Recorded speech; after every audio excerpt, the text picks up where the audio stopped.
Hey everybody, JJ here. Back again with another Zoom networking presentation. It's the first one we have of 2023, and no better way to start the year than with a rock star. We got a heck of a young man on today. I talk all the time about relationships, building your network. Your network is your net worth. You want to surround yourself with great people. And our young man speaking today is no exception.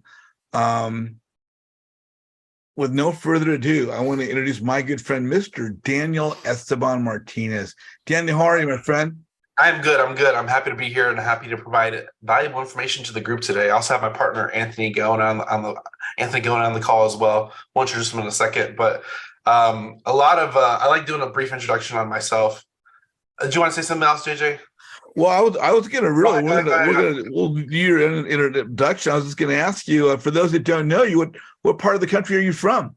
So I actually live here in Southern California. I live between San Diego and LA. And I am not an investor here, though. I invest in Texas only in Florida at the moment. So I invest out of state. We do land, and we have a CRM business, which we'll talk a little bit about both, mostly about land, but we'll talk about the CRM business that we have, which I'm keen that Michael Rabin, he says he's a CRM builder right there. So I'm like, hey, I am too. That's what I do too. So it's kind of cool and having people correlate in the group like that. So I appreciate everybody coming out and sharing your time with me. We appreciate, like I said, I hope you find value today, and that's what we're here for. I love your logo because it obviously it emulates the brain and thinking, and you'll have to tell us about Hive Mind today when we get Anthony on. But speaking about Michael Rabin, great young man, 16 years old. Look forward to introducing him to you.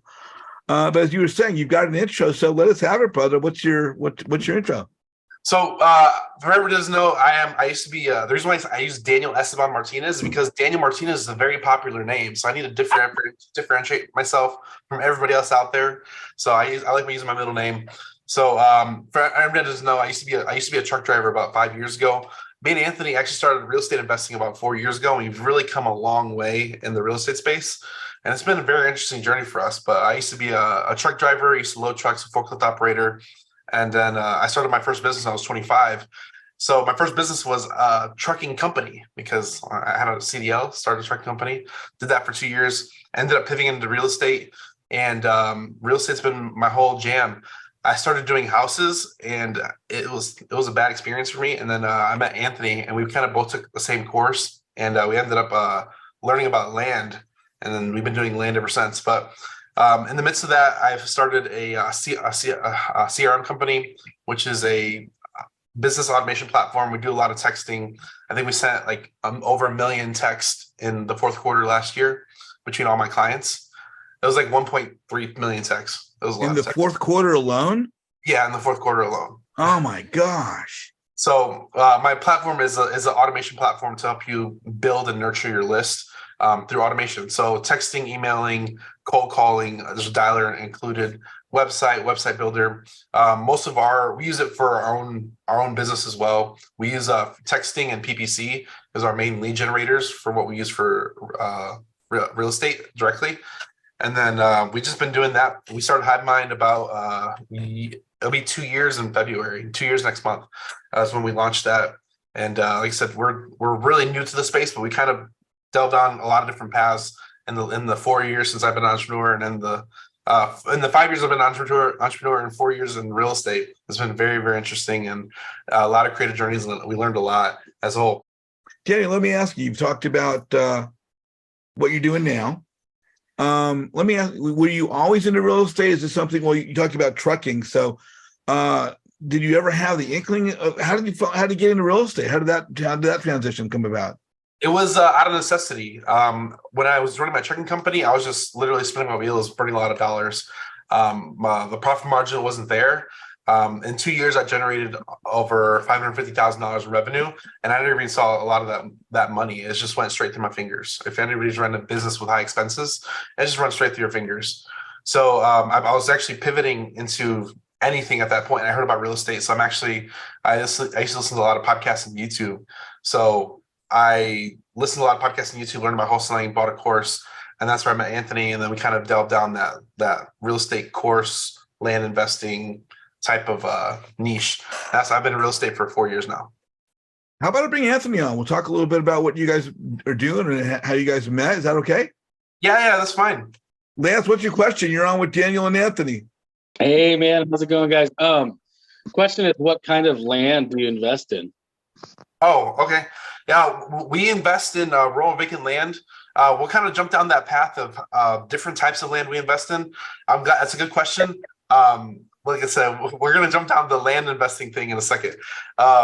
If that's all right with you. Okay, Yeah, no problem. A little premature. Lance, great question. We're gonna get to your answer. We're gonna have these guys tell us a little bit about how they got going, and we're gonna definitely get to your question. Okay. Yeah, I got you. I promise I won't forget. Okay. Thanks a lot, Lance. So we do a lot of texting. We do a lot of texting to cold lists. We do PPC marketing, which is Google and Facebook ads, to generate the people that want to sell. We mostly do Texas, but we do look at land in other areas. Well, now, let me ask you. You're getting what you're doing. How did you and Anthony meet? How did you guys become a team? Let's talk about that for a second. We took the same course. We took the same wholesale course from Jalen White. If anybody's been around in the real estate game for 5 years or so, name might sound familiar. But Jalen White was about he was about 17 years old when he launched his course.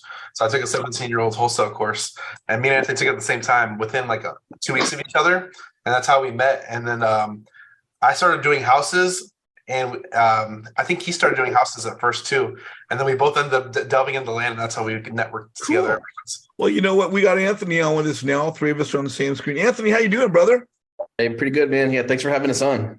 Hey, no, it's a pleasure. I got a chance to meet Daniel personally, and he spoke about the two of you guys, what you're doing. So give us a little bit of background on yourself. What did you do before real estate, Anthony? I have a construction background, man. So I started working with my dad. He had a construction company when I was 12 years old. So summers, spring breaks, all that stuff. That's all I did. Is I just like remodeled apartment complexes, that kind of stuff. But with my dad's company, it was always either feast or famine, right? So we either had too much work or not enough. So I've always been in the marketing space. I was always trying to find a way for us to get more business for my dad's company, so we didn't starve to death. And that was door knocking, whatever else I could find out. Eventually, that evolved into online marketing, like digital marketing. And I was actually in a good space. I was looking to build a house for my own family, and I got on YouTube and I said, "How do you buy land for cheap, right? So I can find a place to build a house." And I realized that people were doing lead generation for real estate and then just wholesaling the leads off. And I was like, "Oh man." So I had a very successful construction company. I immediately shut that down, and then I went full time into real estate. And now I use my marketing superpowers for the real estate world. How long ago did you guys meet? You guys been doing this 6 weeks, 2 years, 4 years? How long ago did you guys connect? About 4 years ago. So we met in that group where we both joined that mastermind. It was like a $500 buy-in for this kid's mastermind. And I noticed that everybody in there was talking about wholesaling houses, and Daniel and myself were the only ones that would ever ask if anybody was doing land. And so we just connected offline, and we just started networking, and then we stayed there. I noticed that he was a lot better at numbers than me. So if I had to run comps, I could be like driving for dollars, and I could just text him and say, "Hey, can you check these numbers for me real quick?" And he would send me back comps like within seconds. And I was like, "Man, this guy's good." So we just stayed networking that way. And then I guess over time, he found out that I was pretty good on the phone. So he would send me his information like, "Hey, can you call this buyer and see what you could do, or seller?" And so we just like started leveraging each other's superpowers, and it turned out to just be a good fit, good connection. And now we grew it to what it is today. Cool. Well, now I'm going to leave it to you guys. It's sort of, I want to introduce you as well, Anthony. So Daniel wants you and Anthony, however you guys want to do it. Tell us a little bit about what you guys created and how that came about. Yeah. So I kind of pivot back to the CRM. So the CRM, we really wanted to find a way to like help a lot of clients like automate their business, because me and Anthony, when we first started doing this, like we struggled. Like for everybody that uses Podio, it's a pain in the butt, and it's really hard to use and maneuver and manipulate. And me being a partial techie, I'm not like 100% techie that fell off the deep end yet. I'm like right on the edge. So I struggled with Podio myself. So I found the opportunity to start HiveMind, and me and Anthony were like, okay, let's do a mastermind around this too, because we really wanted to help people kind of like Sub2 does and Pace and build a community. So we started HiveMind about 2 years ago, and we've had it's under 2 years. We've had 16 clients hit 6-figure months, and we'll make our first like 2 millionaires probably pretty soon, just using our product and service. So it's really cool and interesting to see people accelerate their business. I think we literally had a client in Texas yesterday. he found a deal and assigned it all on the same day using our texting platform, and that was yesterday. So it's really cool to like help people accelerate their business and use different products and are pretty much the tools and services we provide to accelerate their business and really take it to the next level. Because most people they're usually using Podio, which they struggle with, or they're using pen and paper. So if you're stuck in that space of like and a rock in a hard place, you need something else to kind of take it to the next level. That's all HiveMind is.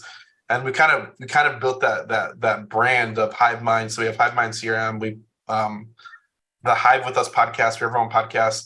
One of the big reasons why we started a podcast was producing education because I'm a product of it. So I told Anthony we need to start our own podcast just to produce and release education back in the marketplace again to help nurture and build up people again, because that was our real goal when we first started this thing. So we launched our podcast a year ago, September. We have like 319 episodes out right now. And then we're just going hard. We have our YouTube channel. With like over 1,000 videos on YouTube. We've just been producing a lot of content in general. That's why we don't mind doing calls like this all the time, because it's more of introducing people to whether automate their business and accelerate their business to the next level, or get them into the land game, because the land game, which we'll kind of hop into now, has really changed the way we look at real estate as a whole. And for everybody else that does a lot of any type of other real estate, me and Anthony might be biased, but we think land is the best space to be in real estate. And we'll kind of explain why here. So I always start off with this story. The reason why we like land is land doesn't cash flow. It doesn't, there's no inherent attachment to it whenever people inherit it. It's usually owned free and clear, and it gives us opportunity to create win-win scenarios. So land it's such a unique space. There's more land than houses in the United States. So it kind of creates a overabundance of opportunity. So I always like bringing up this deal early on, because this is a deal we did about a year and a half ago when we first started partnering on like our real estate and CRM business. So we had a deal come in, and this is how land doesn't cash flow, and there's opportunity in it. We had a seller come in. The lot he had a vacant lot, 35,000. It was worth about $35,000. He's like, I want 15 for it. He's already 50 cents on the dollar. That's a regular wholesale spread for houses is 50 cents on the dollar, and you sell it for whatever, right? So Anthony was like, he's on the phone with him. He's like, I want $15,000.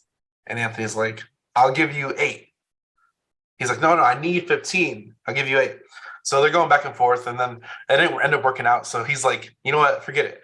90 days passes by. He calls back. Hey, I'm following up. I heard you wanted to buy my lot. Are you still interested? He's like, yeah, of course I'm interested. Let me look into it. He's like, how much you want for it? He's like, I want 15. And Anthony's like, no. I remember you. I told you 8 last time. It's still 8. So Anthony, he has like, all right, I'll take 8 then. So one of the cool things about land is you can kind of create win-win scenarios. So seller finally agreed to $8,000 for a $35,000 lot. What do we do with it? We put it on Facebook Marketplace for $8,000 down, $500 a month for 10 years. Boom, we create cash flow. So sellers have the inability to create it because it's a tax liability, because the more they hold it, they always have to pay taxes. Even if it's agricultural, they still have to put money towards that taxes. But we can turn it into cash flow by seller financing, which everybody here is mostly part of sub 2. You understand creative finance and subject 2. That's all we do just in the land space, and we create financing abilities to turn this into long-term cash flow. So like most people that own rentals, they usually cash flow $300 to $700 per rental. We're able to cash flow $500 on this little $35,000 vacant lot for 10 years with no capital into the deal. And that's the type of deals we're doing now. So we kind of fell into this land space and understood how to create income and cash flow, which we've just accelerated our deal flow into larger deals, because there's a lot of land investors out there that teach you how to do this on small scale, but small scale, smaller deals. The average wholesale spread on houses is $10,000. With land, we've been able to create multiple 6-figure checks just on land, not improving nothing, no tenants, no toilets, no vacancies, no evictions. We're not dealing with none of that. And we're creating cash flow or creating large spreads, or sometimes both. Wow. Without having to deal with tenants or repairs or nothing. we do a lot of this virtually. Like I said, I don't even live in Texas. Anthony's the belly to belly person. He'll go out and shake hands with the sellers, but a lot of the stuff we do virtually. Like we bought 9 acres in Florida. A wholesaler brought it to us. We gave him 10 grand, and we're looking to make like 80 on it in like 60 days. And it's something we take over sub too. We're doing large. We're either creating cash flow or we're creating large spreads doing land, and it's really cool to see, and it's a really cool niche to be in. I've got a question. Are you both in the same state, or are you in different states as you're teaming up? I obviously, I'm in Los Angeles and I'm investing out of state. And as you mentioned earlier, you being in Southern California, investing out of state, and you guys met through a course you attended. Was that in Southern California? You're both from Southern California. Was that course in another state, and you're both from other states, or where are you located, Anthony? I'm in San Antonio, Texas. Fantastic. Okay, and obviously you guys are doing deals outside of Texas and outside of California, all around the country. Yeah, we just prefer Texas just because there's so much opportunity here. Land's very inexpensive, and there's just an abundance of it. High demand, right? So you want to be in a high demand area. So yeah, just we primarily stay here. Like I said, that Florida deal kind of fell in our lap, so we jumped on it. We just saw that it was an obviously a good opportunity, a cheap buy-in. So that's why we went with that one. But yeah, if it's a deal pretty much anywhere, we'll take a look at buying it. But we prefer Texas, again, just because the demand is out of this world. Like even in a recession, we turned in 3 contracts in the title like maybe 10 days ago, and I just turned in another one yesterday for a property we're selling. So we haven't had any problems continuing to buy and sell in this climate. It just keeps, like, if anything, we're moving faster now in the last 90 days than we ever have in the last 4 years. Do you do any improvements to the land that you buy? Do you put in, is it typically just raw land, or are the utilities there, or water pipes, or? So everything. We'll look at buying anything from raw land without any utilities at all up to land that's already developed, but we don't do any development at all. We buy and sell as is. So we can get into this a little bit more, but what we do to, like, our basic go-to strategy for forcing appreciation on land. If you understand the way that land is sold and the way comps are ran, if you bought a 1 acre tract in San Antonio, you might pay $100,000, maybe $125,000. But if you bought a 50 acre tract, you might be able to get it for $25,000 an acre or $30,000 an acre. So what we do to force appreciation is we'll take, let's say, a 100 acre ranch, and then we'll subdivide it down into 10 acre tracts. And then we'll sell those 10 acre tracts off. That's just done mostly through using a survey and doing some filings with the county and the state. We don't put up fences. We don't put in roads. We don't do anything really to the land at all. It's just pretty much just flipping paper. Anthony, to go on with Diane's question, so you don't do any, like, zero improvements, nothing at all? Every now and then we might cut the grass every now and then. Okay. Clean up the fence, maybe. Other than that, no improvements. There you go. As far as like our target properties, we're looking for 1 acre and up. 1 acre and up. And the reason why 1 acre and up is because we don't necessarily deal in the realm of like infill lots. And the infill lot is where there's a house, lot. Those are infill lots. We like 1 acre or more because it kind of gives the ability to kind of create your own outcome. I think it kind of answers Lance's question earlier, is that we'd like 1 acre or more. Zoning doesn't really matter. It's more of what you can do with it. So literally we buy and sell. We don't do any improvements. We don't do any variances, even though we're doing one right now. We're doing a variance right now, but we try not to do anything, like any paperwork with the county is very minimal. And it's all just subdividing or buying and selling. And then we use creative finance to take down larger properties. So we actually bought 107 acres last year and bought and sold it. We ended up making $200K in cash and $200K in notes on it. Wow. Hey, so let me ask you, you're talking about Texas. Obviously, everyone knows Texas is a big state. I actually lived in Dallas for 4 years, so quite a minute ago, as they say.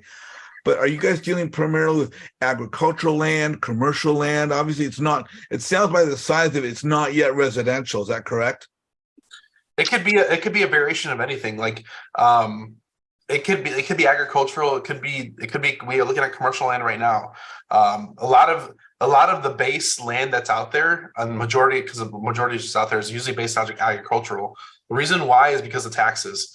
So agricultural land is taxed the least. Once you start turning it into single family zoning, it increases the value of it, which means you're going to pay more in taxes. So most of the landowners out there, they leave it agricultural before they do anything to it, because once they change, oh, we're going to turn this into multifamily, now they're going to tax you as if it's multifamily land.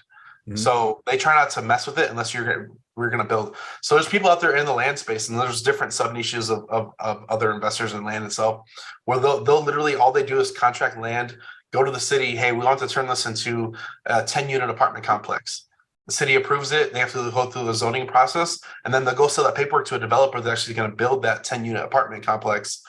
And then that's who actually owns it. So there's different niches out there that target infill lots, large acreage, and then there's people that do variances. Javier, how you doing? Good. How's everyone doing? Good to see you again, my friend. Hey, you're on with Daniel and Anthony. What's your question? Yeah, I just wanted to know if you guys do any like density requirements or any types of percolation tests to improve the value of the lands before you sell it. We don't do any of that. Like I said, our literally what we do is we contract good deals and then we sell them either creatively through creative finance. And we do this with MLS properties too.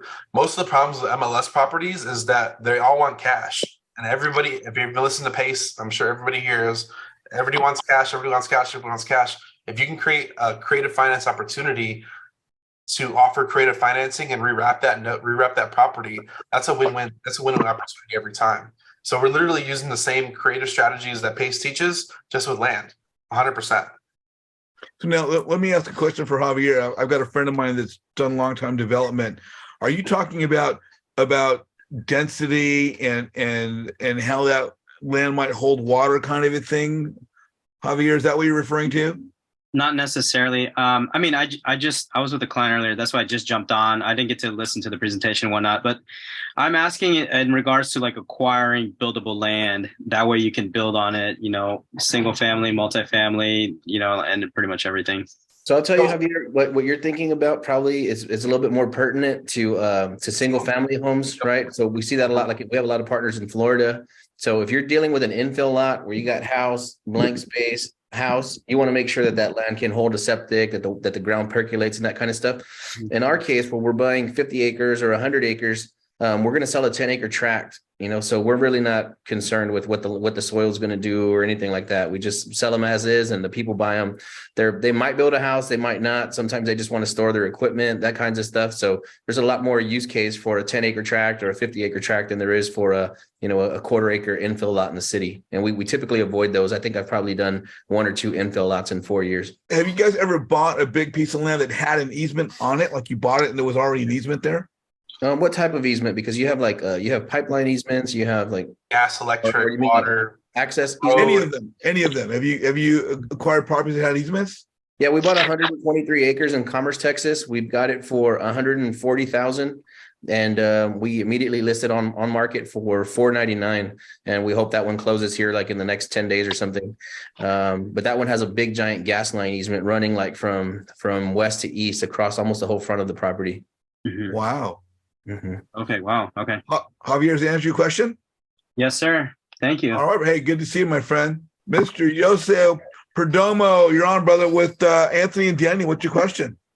Hey, how do you guys do like any type of land deal, or how do you determine like what's a good land deal?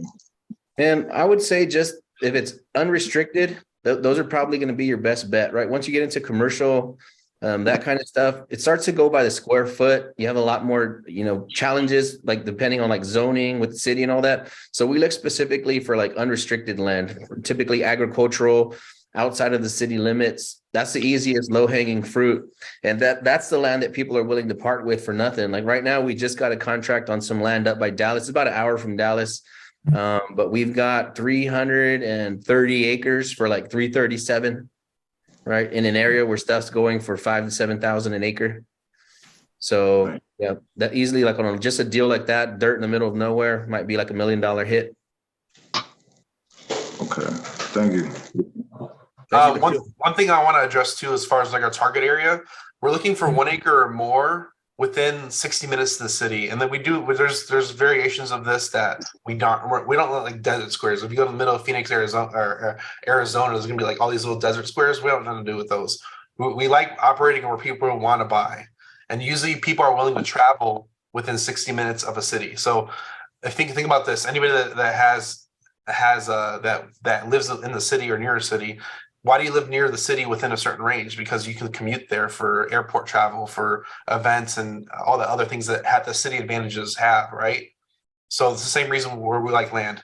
60 minutes within an airport or major city, and that's kind of sweet spot where people are willing to travel to live on their own space. Bobby, you're on with Daniel and Anthony. What's your question? Awesome. Thanks for having me. I just got off work and I kind of hopped on some of this. I kind of have a two-part question. I'm still kind of fresh in the game for creative financing, trying to raise capital. What was like the first piece of land that you guys did? Like how much went into that? I'll tell you one of our most notable deals. I think it's probably one of our first land deals, if not the first. It was 46 acres in a place called Grandview, Texas. It's like 40 minutes south of Fort Worth. So what we negotiated a creative deal with her. We negotiated $10,000 down. She wanted $225 for the tract. So we told her we would probably do a subdivide and give her 100% of the proceeds as we sold it. So we gave her $10,000 down. We took title to the property with a vendor's lien for her, and we listed it on MLS. And the neighbor bought it immediately for $330. Oh, nice. So, yeah, we're $10,000 out of pocket on that property, and I think we cleared like $85,000. So did you guys already have that capital, or did you get like a private moneylender to do that? Yeah, we had the capital on hand. Typically with land, if you do need private capital and you're in Texas, we can help with that. But on a lot of these deals, like right now, while we were starting this call, we got a lead on a deal where a guy's getting an acre and a half for $40,000. So before the call even started, I already threw it on Facebook Marketplace for $40,000 down. Right. Huh. So a lot of times, if you concentrate on those outskirts pieces of land, a lot of times you can fund the deal with the end buyer's down payment on the seller finance and then sell it on a wrap. So you don't even need capital really in the land game. And if you have a deal that's so good that it requires capital, then we can back you on that. Cool. I guess I have a third part to my question, if you guys are cool with that before I run. Yeah, please. I was bouncing around because I'm in sub 2 now, so I'm always looking on different ways, and I found a piece of property in town. It's one of those sublots kind of to where it's not a full acre, it's in between some houses. Well, it's I live up in Northern California, so they're farther away than just like a half acre or so. But I found it because they're behind on taxes, and it's like a 70-year-old woman.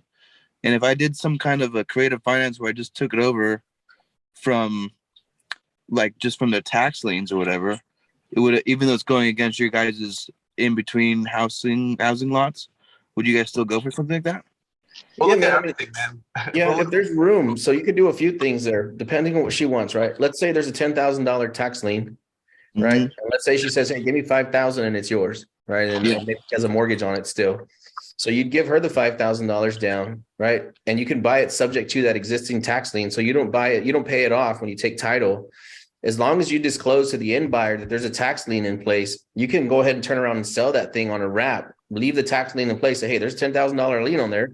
I want $20,000 down." You give the lady her $5,000 from the end buyer's $20,000. You put $15,000 in your pocket, and you never cleared the tax lien. Man, that's awesome. Thank you guys. Great question. I'm downloading your course. Thank you very much. I got to run though. I'll talk to you guys soon. Thank you, Bobby. Elizabeth, you're on with Daniel and Anthony. What's your question? Hi, everyone. My question was about land. So sometimes the land has like timber on it, and so, or forest or whatever. So the natural,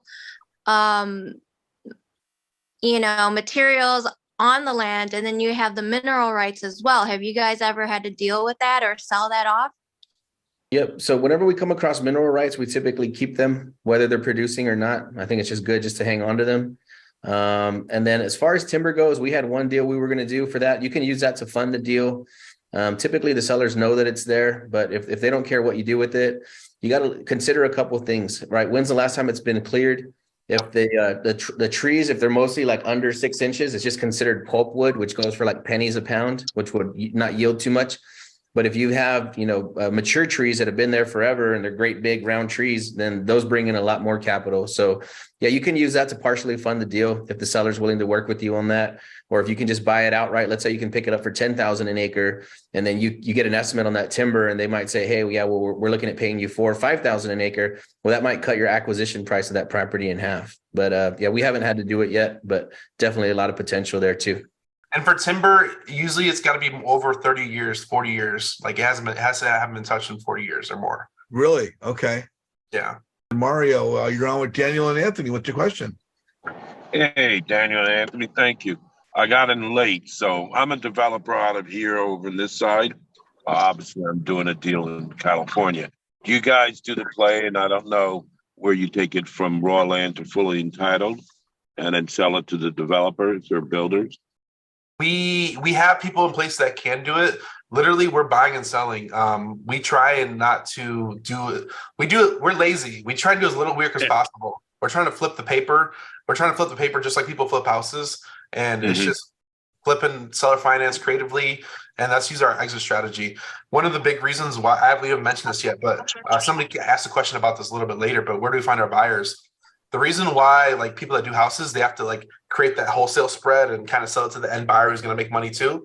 With land, we sell directly to the retail market, which is why our spreads are so large. We're not taking two haircuts. We're only taking we get everything. We get the full lump sum. So usually everybody we're selling to the end buyer every time. So a builder. Yeah, the builder. If we're gonna sell it to the builder. And like I said, we try not to go through the paperwork because going through the county to sell to the builder that's going to build 100 homes, that might take 90 days, 120 days of approval going through the county, and we can flip that lot before even then. We can flip our lot and cash out of that deal within 90 days. Nice. All right. So yeah, it's definitely, I love to exchange information because what we do is the end play. We'll do the 18 months fully entitled. We'll acquire for $500,000, sell it for $6 million 18 months later. Yeah. And then I bring in my private money guys and then we get grant funding. And we're short frame, buy and sell. The 18 months to get paid is a long, we can do 20 deals by then. Right. All right. Yeah, So, I was going to say we're not opposed to it though. A lot of the stuff we're doing is agricultural lands on the outskirts, so there's no sewer present. But right. Right now we're trying to lock up about 78 acres of industrial land, and I believe there's sewer there. So we are going to look at some entitlements on that property and see what we could do on it. And that's the whole key there. If there's city sewer and city electric, city water, all right there, that's ready for that play. But usually when we're dealing outskirts, usually we're dealing with septic. Like city sewer might be 10 miles away, where if you bring city sewer up to that point, it's going to be ridiculous. So it really depends on where the lot is and what we can do with it at its current state, because we're not adding in utilities. We're not adding in a road. We're not adding in a fence. We're not doing any of that. It's simple buying and selling. Yeah. Well, I have a 600-acre one where it's 3 miles of piping, and that's why nobody wants to touch it. But what I did was I did a 500 tiny homes, and I put in septic every 5 tiny homes. So I avoided the whole $600. It's what, $600 a meter, and it's it's expensive. It was several $1 million. Yep. And the town approved it. I'd love to exchange some ideas with you guys because I come from the other side. I like that idea. You do it. So you probably flip these guys in 30 days. Yeah, we're flipping them quick. I'll give you one example right now. We have 54 acres locked up in a town called Pleasanton, just south of San Antonio. And, we got 120 a day close on it. We got the engineers to come in and do the survey and go ahead and divide it down into 5 lots. And we already have 3 lots pre-sold, and we don't even have to close for another 60 days. I think I already have a buyer for a 4th lot. So in a span of 120 days, we should clear like 450, 500. With no added extra work. And here's the other thing, like with houses, you have to move in 30 days or less. You contract that property out, you better get it at the right price or else you're not going to move it. With land, we have extended 90 days, 120-day periods where that gives you time to pretty much reverse wholesale that deal and find a retail buyer for each one of those lots to bring it all at the closing table whenever you're ready to close. So Yeah, you have an also- extended time period. Another thing with land is we never sell below comp, right? So everybody that's wholesaling houses, they try to buy it like at 60 cents, so you can sell it for 70 cents or 80 cents. You know, we'll buy at 50 cents and we'll sell it at like 120% of value. So we never sell at comps. We're always creating new comps everywhere we go. We always sell over value. And the key to that is through creative financing. So we offer creative financing because most people that can buy land, they're usually cash buyers, or it's really hard to get a loan for land in general. So you have to come in cash. If you're coming in cash, you're going to get a discount. Just the bottom line. So we offer creative finance to give opportunity to that buyer that can't necessarily afford a 10-acre ranch, but they have $50,000 down, and they can afford that monthly payment. That's what we're facilitating. So we sell to one of our buyers right now is a mobile home dealer. He'll actually come in. He'll buy our lots creative financed. He'll come in, put the mobile home on, and then he'll sell them again. And that's who our buyer. We're working with other businesses in a very niche marketplace. Think about this: most people that buy land, they usually can't afford to, or they're looking to buy for recreational use. If you're looking to buy a property that you need to live in, you're always going to take care of the home first. So home is always number one. People that buy land, they're using it for recreational use, they're using it for investment use, they're using it for some other type of adverse usage. So they're usually ready to allocate that capital. So most of our buyers are usually, with seller financing, we can find a buyer very quickly in any market. Yep. And since we're seller financing, like I said, we don't have to sell at retail. We can sell well above retail, up to 50% above retail sometimes. Yep. Yeah. Creating new comps. Like we've contracted deals like, oh, that's way overpriced. You're never going to sell it. Contract comes out and somebody wants to buy it, seller finance. Yeah. Well, just so you know, I'm looking for in that area, in your area, is 10-acre parcels that I can build 300 doors at one time, because I have several $1 billion assets for my ability to buy it. So in Southern California, it don't matter. It's really, we can buy anywhere in the country. Yeah, I've got one in Texas that could be it's great for residential neighborhoods. It's a very nichey. It's one roof, 300 doors, 10 acres. Nice. A very specific niche. So if you come across that, that's a rare bird, but we'll pay cash. Jason, how are you, brother? Best day ever, JJ. Hey, it's good to see you, brother. Hey, what's your question for Daniel and Anthony? Well, I had two. One was the last time, just a couple questions ago. What minimal requirements are you looking for with regards to acreage? You said an acre or more.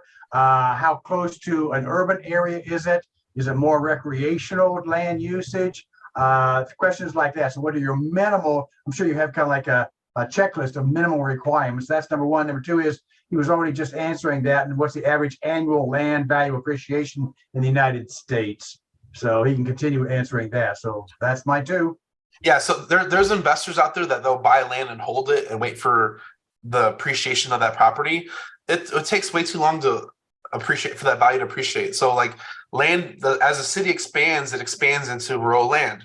So as long as you're ahead of the curve, you can always catch that wave because it's always ever expanding. As long as it's a growing population and a growing city, it's always ever expanding into the rural areas. So as long as you understand that, you can always get ahead of it and find good deals forever.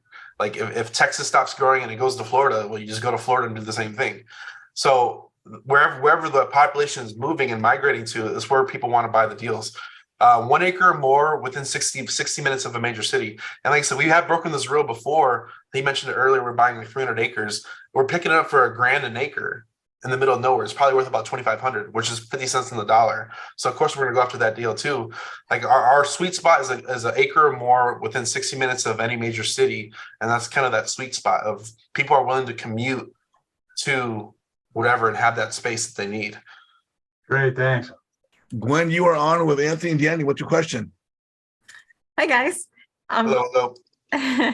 Do you keep like certain developers in mind as you're looking at these land options or properties and you're trying to score a good deal on those? Do you have a list of developers that you keep in mind to throw the deals out to? Short answer, no, because developers, they want a year due diligence. They need that time. We can flip that deal over and over again, and deals like that within 90 days. So like Right. most people know DR Horton's one of the biggest buyers. They're probably the worst buyer to deal with because they want 18 months due diligence. I don't have time to wait for that. And they might say no. So if I can flip that deal faster to an end buyer, like an end investor or a minority that wants 10 acres that's going to put a mobile home on it, or a manufactured home, or 2 tiny homes to put their family compound down to hold their cousins and whatever. Those are the end buyers we're looking for. We're not looking for ABC building company. Right. Okay. Great. All right. Thank you, Gwen. You know, Daniel, I that Gwen brought up a really good question. So, and you answered that, is you're not looking to work with developers, but actually people that just want it for their own personal use or use for their family. Is that correct? Yeah, 100%. And that's one of like me and Anthony's like big driving goal is like, we talked to a lot of Texans, and if anybody here from Texas is like, oh, keep Texas in Texas. Keep Texas for Texas. And that's really what we're doing. There's a lot of outside foreign buyers that are coming in, buying all these US land and just sitting on it. Literally, the people we sell to are individuals in that city that are looking to hold on to it, hold on for appreciation. If they hold on to that property for 5-10 years and the wave of growth comes into them, they're holding on to a really valuable asset that they can tear that house down and build 100 homes and sell it to the developer down the future once city sewer comes up to that property. So it's kind of like a holding transition point, and that's really who we want to benefit from the properties we want to do it. So we're fulfilling a niche in the marketplace where people have these 100 acres, 50-acre lots, 1,000-acre lots that they can't move because they're $10 million, $20 million. All we're doing is breaking that down into a bite-sized portion where an average individual that wants to buy land can't afford to. So do you have any people that are like return buyers? 100%. We have return buyers all the time. Like I said, we deal with a lot of minorities. We sold a couple lots to the same buyer. We were with a mobile home dealer that actually come in and put mobile homes on these properties. So we're dealing with a lot of the same buyers too. Imagine this, when you wholesale your house, imagine if you had a retail buyer that would buy that same deal over and over again. Like the reason why land is so like vast and opportunistic is because you can make retail spreads on this. Like everybody, like 6 figures on a land deal. We've probably done that. How many 6-figure land deals have we done, Anthony? A lot, maybe 10. A lot. Yeah, 10 6-figure land deals, and some of those are multi 6 figures. You know, like this isn't. Now we're getting to a space where we're starting to be able to do like 300, 500, 900. We're looking at one that's going to produce like 1.7 to 2.2. And we're starting to find those more and more in abundance, where it's not 100,000. Now it's several 100,000 on a single transaction. Yeah. And this is a good thing about our niche too, because if you find the deal, you might make $100K as assignment fee. Like we're looking to pay out huge fees on this stuff too, because there's more juice to spread around. If you can find us a good deal, literally one of my clients, he found us a deal. It wasn't working that worked out, but he did the front legwork where if it was laying a little bit differently, he might have made 6 figures on it, and it's just doing the front legwork. And there's so much opportunity out there. Like I said, there's more land than houses, 100%. Lance, you are on with Daniel and Anthony. What's your question? Hey guys, I just was curious, being doing the owner finance on the land, is it a similar contract that Pace kind of does, or where if they don't pay for 30 days or 60 days that you get the property back, or how's that work? So we actually convey title whenever we sell or finance. So when you convey title, we're actually acting as the bank. So we have 3 options.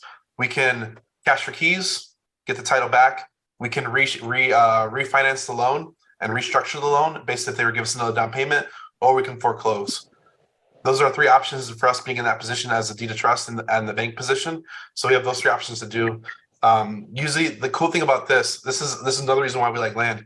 If you sell or finance that deal, it gives you opportunity to redo that same deal over and over again. Whereas houses, if you wholesale that house, it's done and over with. You're never seeing that transaction ever again. It's not coming back to you. Whereas this, you can do that same transaction and re-leverage that over and over again. Have you guys had any examples of that? Or have you taken anything back or had foreclosed on anything? We're still, like I said, we've only been doing this. We've been doing land for 4 years, and we've been doing bigger land deals in the last 2 years. but we've had opportunities may come up in the future. We're like, all right, come back to us. But a lot of these opportunities, like I said, sometimes we sell the note, sometimes we keep it. It really depends on where the property is. But we're just creating notes, man, on the back end to create a sale. But no, we haven't had to foreclose yet. We haven't had to foreclose on anybody, not yet. So someone messaged me privately. They said, how do we find these? We use text and we use PPC, Google Ads Marketing. If you're interested in that, we have a program where we can launch that out. And What's PPC? Google Ads. Okay. Google Ads go into a website, and then we text. You can pull a list through data tree, priced, or what's another one? List source of a vacant land, and just skip trace it. Just the same thing you do with houses. Pull a list, skip trace it, and use your marketing strategy. Most people in the land space, they do a lot of direct mail, but texting is the cheapest way. Like I always equate this to like if you can have a conversation for under a quarter, I'm going to do that all day long, because one direct mail piece is going to cost you 50 cents, and they might never call you. And usually you're going to send 7 to 8 mail pieces. Look, what you guys are talking about is mind blowing. It's exciting. It's crazy. If people want to get in touch with you guys, we talked about social media the other day. I was going to share your Instagram, and I was looking for your YouTube channel. But what's the best way for folks to reach out to you if they want to work with you or get in your coaching or training program or something like that? What's the best way to people to reach you? So if you're actually interested into doing deals like this or learning how to do deals more in depth, we actually do a weekly education call. You can text LAND to 210-972-1842.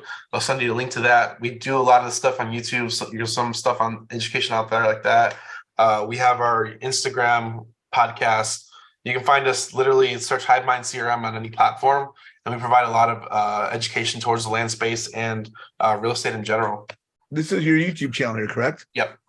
So fantastic. You've got bringing over 1,000 subscribers. It's 1.2. It's 1,200. 1,200. Okay. And you've got a variety of topics. This is great. And then in addition to that, you've got your Instagram. People can follow you on Instagram, and they can follow you on YouTube. Yep. We're projected to do like $1.2 million net in the first quarter of 2023. Wow. Yeah, I would say we're pushing like 10 million under contract, and we actually have a Zoom in 45 minutes for another deal that's 7 million. And then Jason's got another question here in the chat. Are comps in outlying areas hard to find? No, I don't think so. It just depends how far out you are. But if you're within an hour of the city, it should be a decent amount of them. And if you can't find any comps, then that might tell you that there's not a lot of buyers in that area. So I might shy away from that deal if there's not a lot of buyers out there. And again, if you're going to turn around and sell it on seller finance or on a wrap, comps kind of don't apply. It's good for a rule of thumb. But if everything's selling for 20 an acre, then you don't be afraid to sell it for 25 an acre, 30 an acre on payments. You guys have been on a roll. Some great questions, great value. And obviously we're not here to do a 33-hour call, because that's what you guys have training and coaching for. People can reach you later. Hey guys, if any of you on the call would like to connect with Daniel or Anthony, please feel free to reach out to me. If you guys are watching on the YouTube channel, please feel free to reach out to me. I will connect you guys to them. If you weren't able to pick up their contact information. You guys are amazing. Just what you're doing is a little bit different, obviously, because people are doing houses, single family, multifamily. To hear what you're doing with land is outstanding. You guys are killing it. Thank you so much for being here. I've got one question to ask you guys before we pull away, is that the group I've got is a networking group. It's about helping people to build their business, which you guys have done. What role has networking played for you guys to get you where you're at? And for the new investor, as you guys sit now from a standpoint of being coaches and teachers and trainers, what is the importance of networking, or saying joining a group like this one here that I've got, for the new investor? What's the value of that for people in real estate to get their business going? Anthony, you want to take that first? Yep. So I applaud you for what you've put together and for the people that are in here in this room. First of all, I have a network marketing background. So I think that being a networker and connecting with other people, it allows you to access, for one, information and knowledge, right? That would take you years to gather by yourself. It allows you to be connected to capital and resources, right? Like people bringing you leads and capital to put into your deals. We do a lot of private capital raising for our deals. And I think that it makes your marketing get easier and easier. So as us being coaches and training people, our need to market is continuing to go down and down as more and more people start to bring us deals. So it's like a self-feeding ecosystem where you give out knowledge and then people come with deals and you end up JVing on stuff. So it's a good environment to be in, to where you're constantly giving, and then it seems like sooner or later your network continues to give to you even more so than you can put out at any time. Thank you so much. Daniel, I see you all over the place. I've met you in person a number of times. We got to go to a baseball game or a football game, my friend. But back to the question at hand. You're meeting people all the time. I see you shaking hands, kissing babies out there, like you're, going for off. People like you. You're very likable. For the newer investor, what is the importance of networking for them to get their business going? I think it's community is one of the biggest factors that we've leveraged. It's helped us help a lot of people. I think me and Anthony talk about this all the time, is that you need three different types of people in your life. You need mentors, people at the same level of you, so people understand where you're going, and people you can bring up with you. And I think it's really important to share the information you need to know, no matter what stage you're at. And it's important to be of a giving mindset, because you don't know whose families you could change. Like, even us recording this Zoom is going to be on YouTube for the next 10, 30 years, and it might change somebody's life 25 years from now. And if you're watching this, I hope it does. So who knows? You don't know the extent of the difference you can make just by being out there and being yourself and being true. So if you guys are watching this video right now on YouTube, please like the video. And in the comments below on YouTube, please put a comment in there about what you've seen or questions you may happen to ask. And if you guys are on the call right now, don't go away. Like always, we're going to go to the breakout rooms, do some live networking. Hopefully, Daniel and Anthony can stick around for a few minutes so you can be in a breakout room with them. And on behalf of Daniel, hey, Anthony, Daniel, you guys ready to sign off? We'll just say, on behalf of the three of us, I want to thank you guys for being with us today, and look for more from Flip Side Up with JJ and more networking. Thanks a lot, guys. Thank you.